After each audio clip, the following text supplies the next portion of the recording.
Assalamualaikum warahmatullahi wabarakatuh. Pada pertemuan kali ini kita akan membahas tentang pemeriksaan objektif intraoral.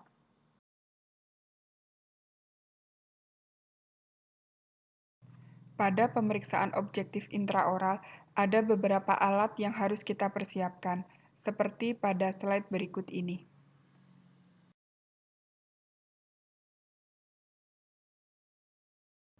Pemeriksaan intraoral pada jaringan mukosa dimulai dari mukosa mulut, yaitu dengan cara melakukan palpasi dan juga inspeksi.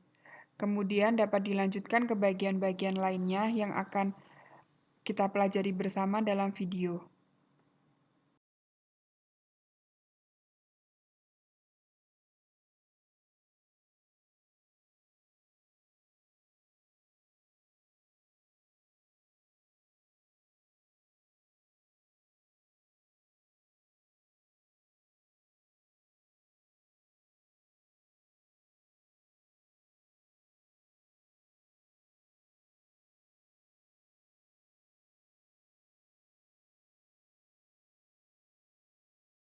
Assalamualaikum warahmatullahi wabarakatuh. Pemeriksaan intraoral dimulai dengan pemeriksaan mukosa mulut, yaitu dengan palpasi menggunakan ibu jari dan jari telunjuk pada mukosa labial. Kita retrak pada mukosa bukal, kemudian kita cek apakah ada lesi, kemudian kita cek juga konsistensinya, warnanya, seperti contoh pada berikut ini, ada lesi, kemudian kita tuliskan dalam peta mukosa. Kemudian setelah itu dapat dilanjutkan kembali meretrak pada bagian mukosa labial, kita pastikan tidak ada lesi. Kita cek dengan seksama bagaimana konsistensinya dan juga warnanya.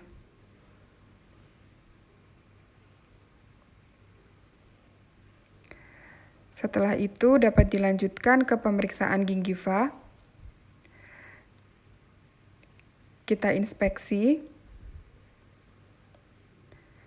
kemudian kita palpasi.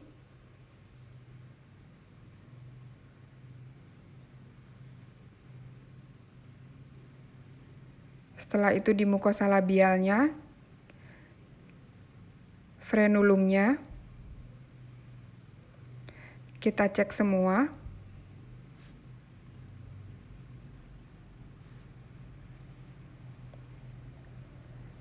Setelah itu kita lanjutkan dengan mengecek palatumnya. Kita lihat apakah ada torus.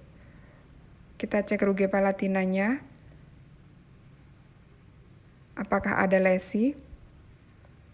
Setelah itu dilanjutkan dengan mengecek bagian orofaring. Kita lihat uvulanya dengan cara menekan lidah dengan menggunakan kaca mulut. Kita cek uvulanya apakah ada lesi atau bifid uvula atau ada perubahan warna. Selanjutnya dilakukan pada pemeriksaan lidah, pasien diminta untuk menjulurkan lidahnya, kemudian menariknya dengan kasa. Kita lakukan inspeksi pada seluruh lidahnya dengan menggunakan ibu jari dan telunjuk. Kemudian kita retrak dengan menggunakan kaca mulut. Kita cek frenulumnya. Kemudian setelah itu kita lanjutkan ke dasar mulut. Kita lakukan palpasi. Pada dasar mulut seluruhnya kita lakukan palpasi. Dan juga jangan lupa kita lakukan inspeksi.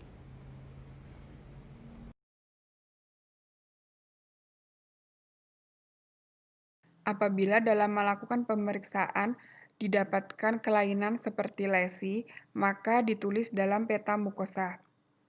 Cara menuliskannya adalah dengan menggambarkan pada peta mukosa pada nomor sesuai dengan kasus. Kemudian pada deskripsi lesi kita tuliskan seperti jenis atau bentuk, lokasi, warna, ukuran, jumlah, dan juga keterangan lesinya.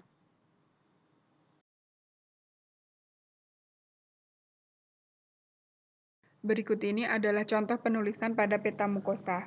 Pada gambar nomor 31 diberi gambar sesuai dengan kasus, kemudian pada hasil pemeriksaan jaringan lunak atau deskripsi lesinya kita tuliskan 31, terdapat ulcer pada lateral lingual sinistra berukuran 3-5 mm, berjumlah 1 atau tunggal, berwarna merah kekuningan dan tepi keputihan dengan batas jelas sakit saat dipalpasi. Kemudian diagnosis kita tuliskan yaitu ulkus traumaticus dan diferensial diagnosisnya adalah RAS.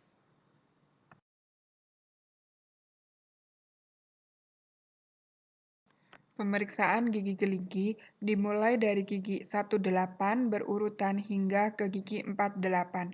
Cara pemeriksaannya adalah dengan memeriksa adanya kelainan perkembangan pada gigi seperti jumlah, warna, bentuk, dan juga oklusinya. Kemudian dilakukan juga pemeriksaan kelainan atau penyakit pada gigi seperti adanya karies, atrisi, abrasi, afraksi, sisa akar, gigi hilang, ataupun adanya tumpatan dan juga gigi pengganti.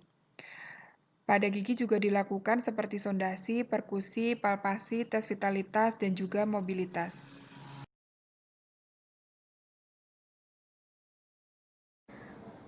Untuk pemeriksaan intraoral yang pertama adalah inspeksi. Inspeksi kita lakukan dengan cara mengamati atau melihat secara visual apa yang tampak pada gigi yang dikeluhkan. Misalkan itu ada gigi 46. Gigi 46 kita amati seluruh permukaannya. Kemudian yang kedua adalah eksplorasi. Eksplorasi kita lakukan dengan menggunakan sonde. Apabila di situ ada kavitas, kita amati kedalaman kavitasnya, kemudian perluasan kavitasnya, struktur gigi yang tersisa seperti apa. Kemudian yang ketiga adalah sondasi. Sondasi kita lakukan dengan cara melakukan penggoresan, yaitu dengan ujung sonde pada permukaan dentin yang terbuka. Jadi katakan ini permukaan dentin yang terbuka, kita goreskan seperti ini. Kita goreskan. Apabila pasien merasakan ngilu, itu berarti sondasinya positif. Kemudian yang keempat adalah pemeriksaan perkusi. Pemeriksaan perkusi kita lakukan dengan cara mengetukkan pangkal instrumen pada gigi. Tapi sebelumnya kita dahulukan gigi yang sehat dulu untuk membandingkan. Kita ketuk pada gigi 4, 7. Apakah sakit Bapak Ibu? Tidak, oke. Apakah sakit Bapak Ibu? Oh iya sakit. Nah itu berarti perkusi positif. Tapi apabila keduanya pasien mengaku tidak sakit, itu berarti tidak terdapat kelainan periapikal. Kemudian yang kelima adalah palpasi. Pemeriksaan palpasi kita lakukan dengan meraba permukaan bukal atau permukaan lingual gigi yang dikeluhkan. Apabila ada keterlibatan periosteum, maka kita akan merasakan adanya krepitasi atau adanya rasa sakit ketika kita menekan sisi bukal atau sisi lingual gigi yang dikeluhkan. Kemudian pemeriksaan yang selanjutnya adalah tes vitalitas.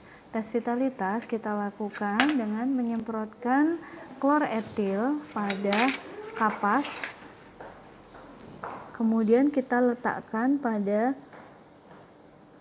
area cervical, yaitu area cemento enamel junction di area ini.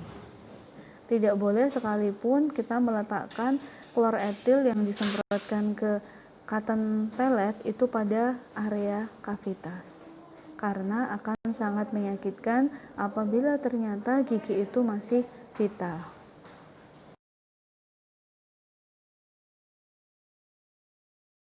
Berikut ini adalah salah satu contoh odontogram.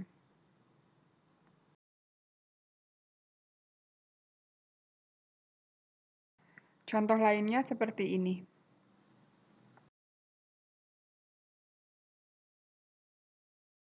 Berikut ini adalah daftar singkatan dalam odontogram. Sebelumnya sudah ada beberapa singkatan-singkatan ataupun simbol-simbol yang digunakan dalam penulisan odontogram. Namun yang akan kita pelajari adalah yang menurut Subdirektorat Pelayanan Kesehatan Gigi dan Mulut, Direktorat Bina Upaya Kesehatan Dasar Kemenkes RI, tahun 2014 dalam Panduan Rekam Medis Kedokteran Gigi.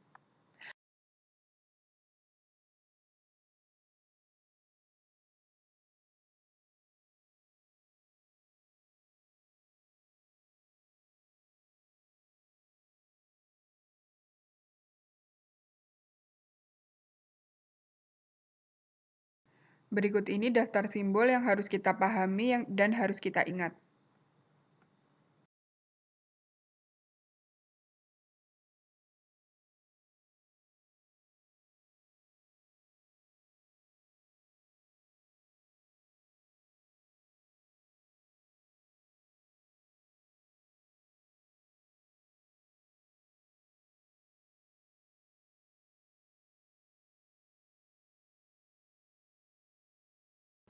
Contoh cara penulisan odontogram.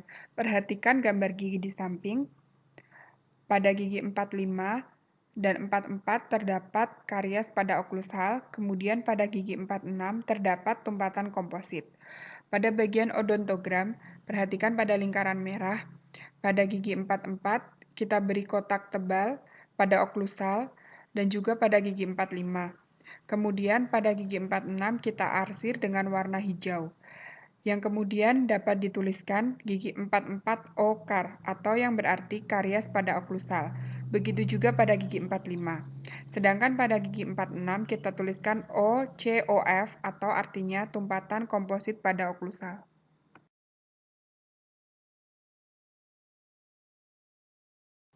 Contoh pengisian rekam medis secara lengkap. Perhatikan gambar odontogram dan juga pada keterangannya. Gigi 18 tertulis non, artinya gigi tidak ada atau tidak diketahui. 17 dengan odontogram simbol silang, pada keterangan ditulis miss, yang artinya gigi hilang. 16 dengan odontogram simbol kotak diwarnai warna hitam pada oklusal dan pada keterangan tertulis OAMF yang artinya tumpatan amalgam pada oklusal. 1413 tidak terdapat simbol apapun dan pada keterangan tertulis so yang artinya gigi sehat. 12 tertulis ano yang artinya anomali. Contohnya seperti peak shape. 11 dengan odontogram diberi simbol garis tebal segitiga di mesial. Pada keterangan tertulis M-car, yaitu karies pada mesial. 21 so.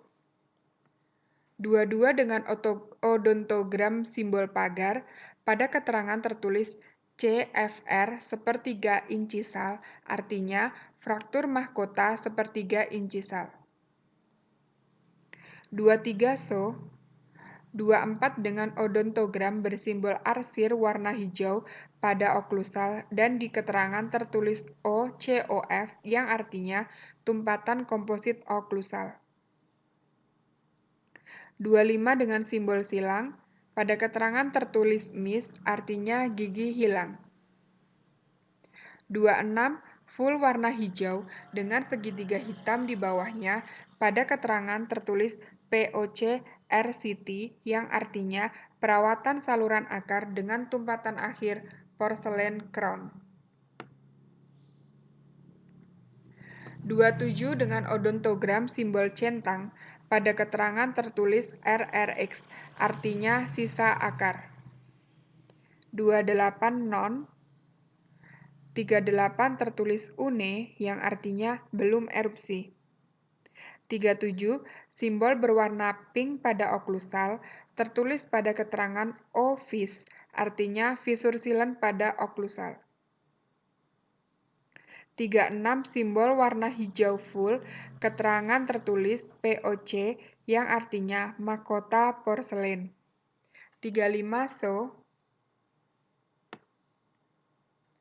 3433 simbol silang dengan tertulis pada keterangan Miss PRD ACR yang artinya gigi hilang dan terdapat gigi tiruan sebagian lepasan dengan bahan akrilik.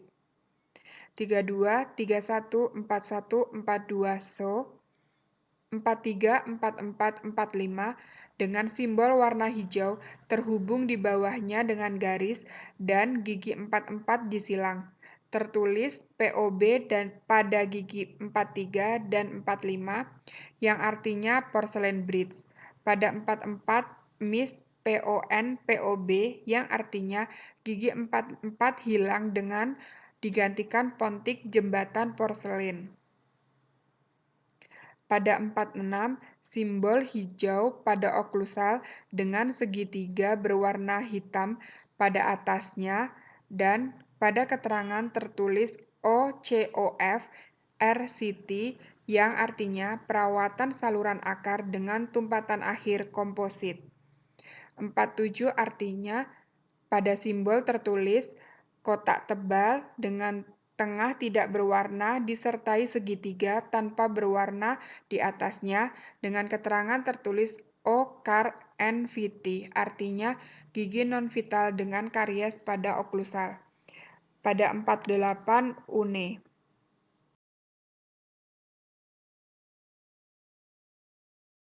Berikut ini adalah contoh pengisian rekam medis gigi bercampur.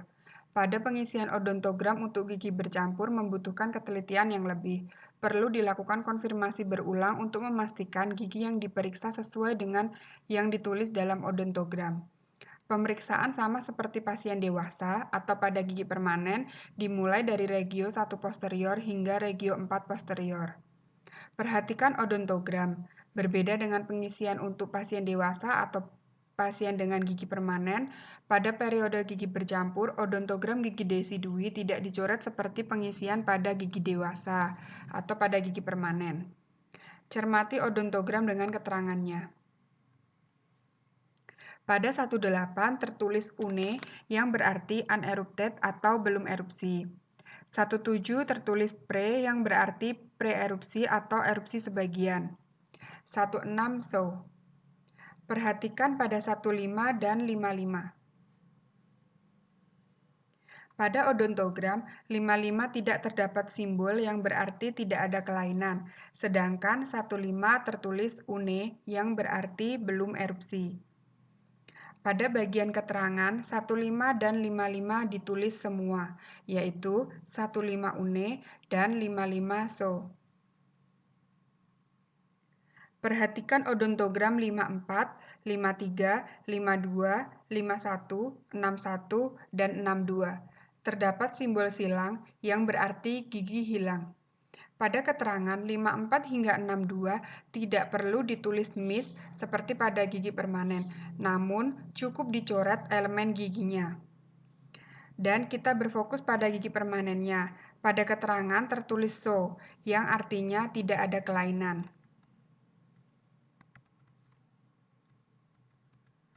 Pada gigi 63, terdapat simbol berwarna hijau pada labial dan pada keterangan tertulis 63 VCOF dan 23 SO, yang artinya gigi 63 terdapat tumpatan komposit pada labial dan gigi 23 tidak ada kelainan. Pada gigi ini dapat disimpulkan gigi pengganti sudah tumbuh, namun gigi desiduinya belum tanggal. Gigi 64 terdapat simbol silang yang artinya gigi hilang dan 24 so. 65 so dan 25 UNE. 26 so, 27 pre atau gigi sedang erupsi. 28 dan 38 UNE atau giginya belum erupsi. 37 pre, gigi sedang erupsi. 36 terdapat simbol berwarna hijau di oklusal dan tertulis OCOF yang artinya tumpatan komposit pada oklusal. Gigi 75 simbol silang yang artinya gigi hilang dan 35 pre. Jangan lupa pada bagian keterangan gigi desidui yang sudah hilang cukup dicoret elemen giginya. Gigi 74 simbol silang yang artinya gigi hilang dan 34 so.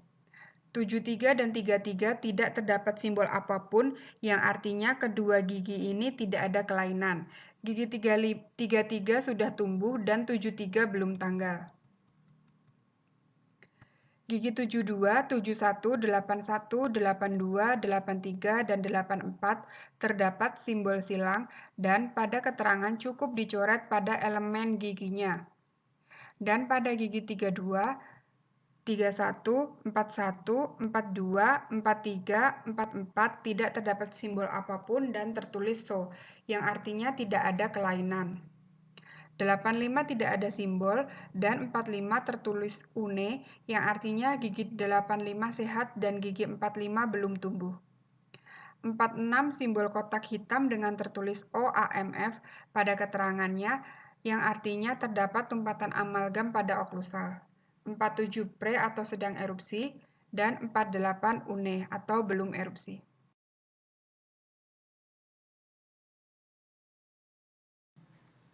Setelah melengkapi odontogram, kemudian dilanjutkan menulis pada ringkasan hasil pemeriksaan. Pada ringkasan hasil pemeriksaan, semua gigi yang tidak sehat atau mengalami kelainan ditulis secara urut dan lengkap. Penulisan dimulai dari 18 hingga 48 seperti pada contoh berikut ini.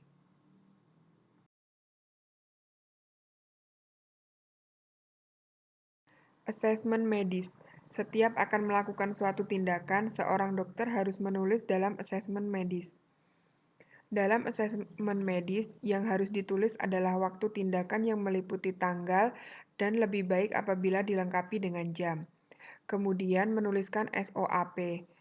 Pada S atau subjektif, yang harus ditulis adalah pemeriksaan subjektif yang paling berhubungan dengan kondisi gigi yang dikeluhkan dan yang dapat menjadi alasan pendukung penentuan perawatan.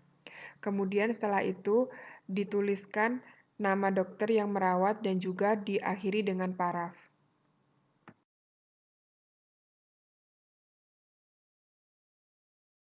Berikut ini adalah contoh lembar asesmen medis dalam suatu rumah sakit.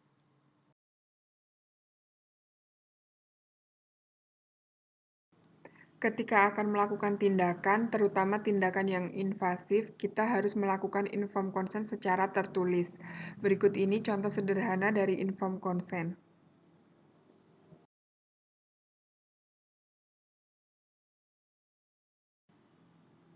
Informed Consent menurut Permenkes Nomor 290 Tahun 2008 tentang persetujuan tindakan kedokteran Pasal 7, persetujuan tindakan medis harus didahului dengan pemberian informasi. Isi informasi tersebut setidaknya meliputi diagnosis dan tata cara tindakan kedokteran, tujuan tindakan kedokteran yang dilakukan, alternatif tindakan lain dan resikonya, resiko dan komplikasi yang mungkin terjadi, prognosis terhadap tindakan yang dilakukan, dan juga lain-lain atau yang berisi tentang perkiraan pembiayaan. Semua informasi tersebut harus diisi secara lengkap. Apabila telah diinformasikan ke pasien, maka diberi tanda centang. Contoh dari lembar inform consent seperti pada slide berikut ini. Pada form sebelah kanan seharusnya berada di bawah, jadi ini menjadi satu lembar.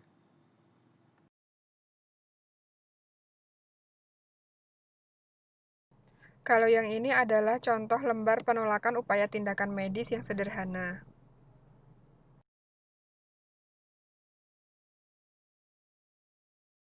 Sedangkan ini adalah contoh penolakan tindakan kedokteran atau tindakan medis yang lengkap. Seperti pada inform consent, di dalamnya terdapat isi diagnosis, dasar diagnosis, tindakan kedokteran, indikasi tindakan, tata cara, tujuan, resiko, komplikasi, prognosis, alternatif dan resiko, serta lain-lain yang bisa mencakup dari isi biaya.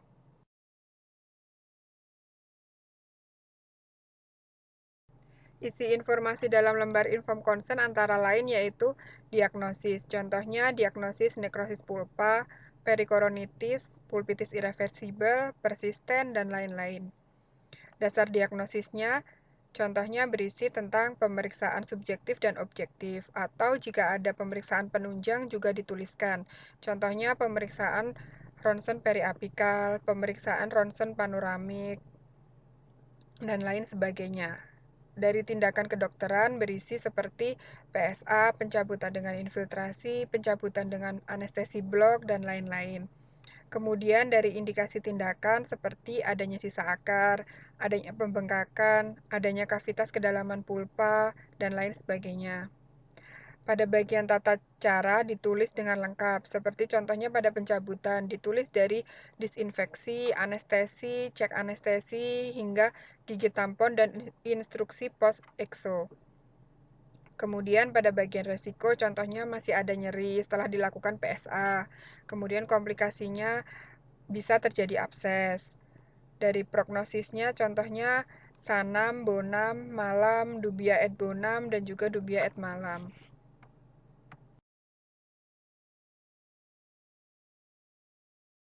Apabila isi informasi telah ditulis dengan lengkap, kemudian diinformasikan kepada pasien. Apabila informasi telah disampaikan kepada pasien dan pasien menerima informasi tersebut, kemudian diberi tanda centang, dan setelah itu dimintakan tanda tangan kepada pasien. Setelah pasien menyatakan setuju atau menyatakan tidak setuju, ditulis pada bagian form di bawah dan ditandatangani oleh pasien. Setelah itu, paling bawah terdapat saksi. Saksi bisa dari anggota keluarga pasien dan bisa dari pegawai rumah sakit. Dengan catatan, saksi mengetahui proses saat pasien menyetujui atau menolak suatu tindakan tersebut. Apabila pasien belum kompeten, maka yang berhak menandatangani adalah wali atau orang tua sesuai dengan peraturan perundang-undangan yang berlaku.